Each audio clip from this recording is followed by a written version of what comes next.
Alright guys, as you know from the title, we want to do a quick tour of a server system, but I wanted to do something a little bit more special for this online version of the course. So rather than just showing you a whole bunch of parts, I've decided that I'm going to go somewhere kind of as a field trip and take you guys along, see if we can see some cool stuff. So many of you guys know that I used to work for the government. I used to work for Los Alamos National Labs, Department of Energy, and I don't have access to their stuff and I wouldn't be allowed to film there anyway, but I know of another facility that's fairly close to that. It's in Nevada, so I'll just go to New Mexico like I'm going to Los Alamos, but then I'll just cut over to Nevada real quick. And I'm going to try and get into a facility there that has some pretty cool server equipment, and hopefully we'll have some fun together. Unfortunately, this is going to be a little bit more clandestine than just walking in the front door. So I'm going to go ahead and throw on my black hoodie here. This is my official Emmaus Bible College Computer Studies hoodie, because I think I'm going to need this black color for what I'm about to do. See you over there. Alright guys, we've made it to the fence. It's about 15 feet high. There's razor wire up on the top, and I think I see a second fence inside the first fence, but we're gonna try it anyway. Razor wire is not that bad. You just kind of have to push it to the side when you get to the top, and then you can kind of slide over it. The problem will be climbing this fence without anybody hearing it. There's guards about 200 yards that way. And there's another couple guards that usually come up around this bend if I'm timing it right.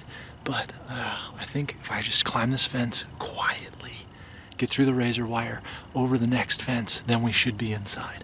All right, I'll see you guys. See you guys on the inside. All right. Hey there guys, finally made it inside. Had to knock out a couple of guards, but I'm inside Area 51, and I think right around the corner is where their server room is. And again, I really want to show you guys this because I think it's going to be super cool, but I gotta kind of be sneaky. So I'll be right back, but I think we're right around the corner.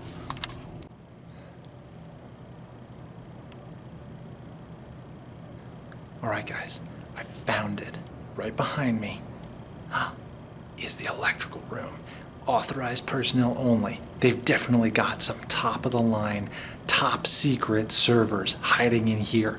So I'm gonna try and break in real quick, hopefully without making too much noise. So far, nobody's the wiser, but just in case, I brought my tie.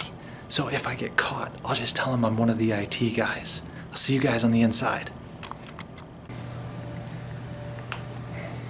All right, come on, just a little bit further. Yes. All right, I'm in.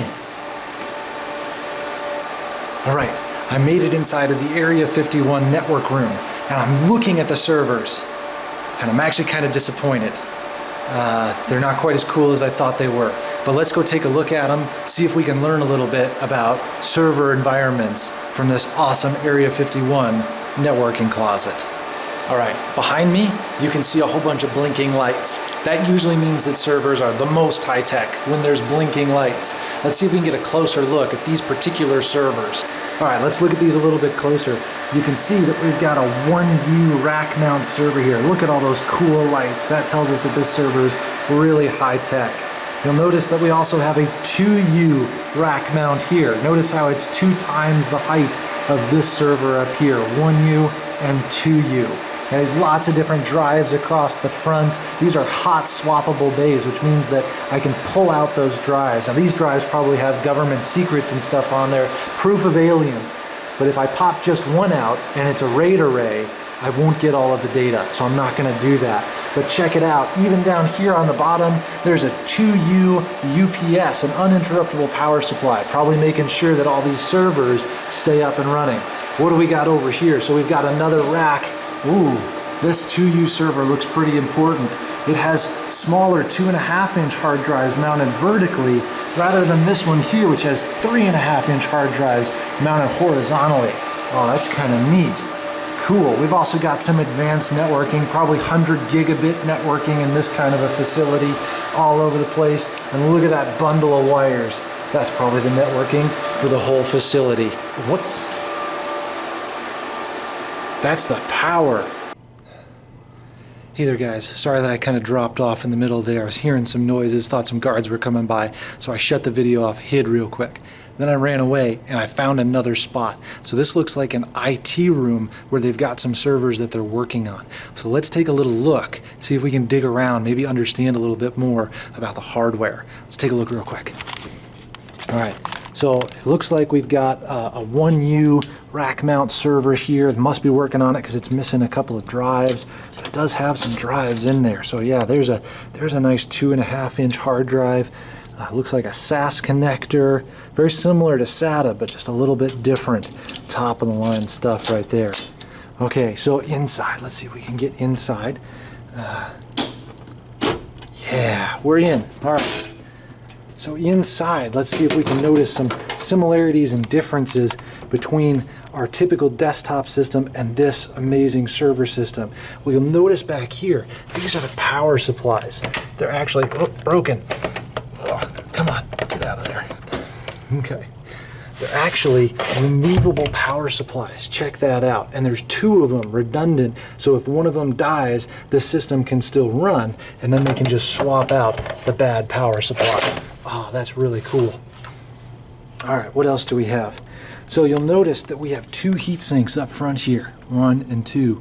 You guessed it, that means there's 2 CPUs, not just 1 CPU like a desktop, 2 CPUs. Ridiculous amounts of fans up here blowing air across that to keep this nice and cool because it's so thin, and these are high performance CPUs, need lots of cooling to blow across there.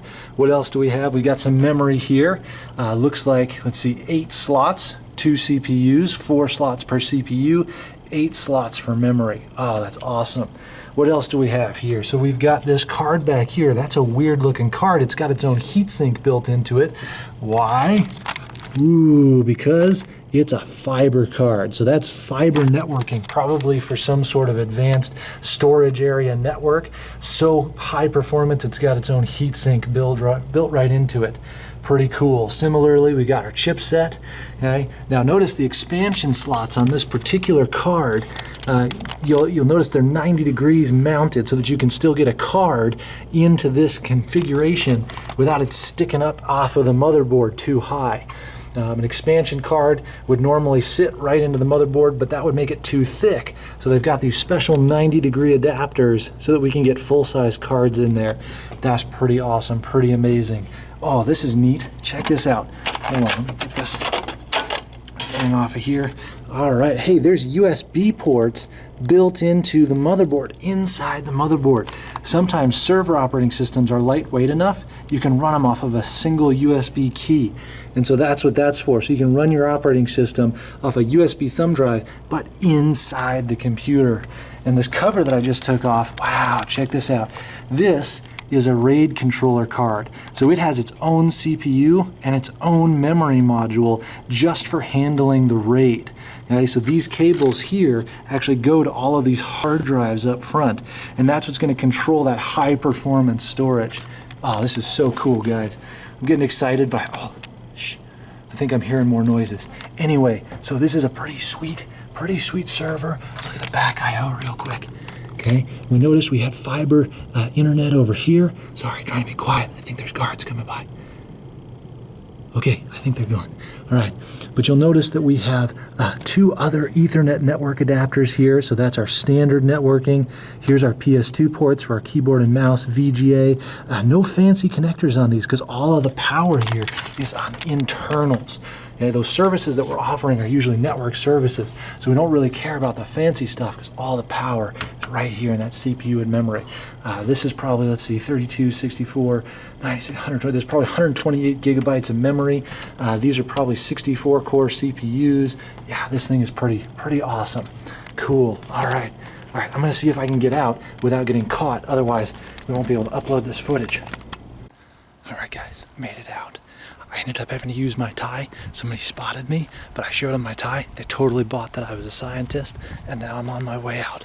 Hopefully I can get back to the classroom, and we'll take it from there. See you guys later.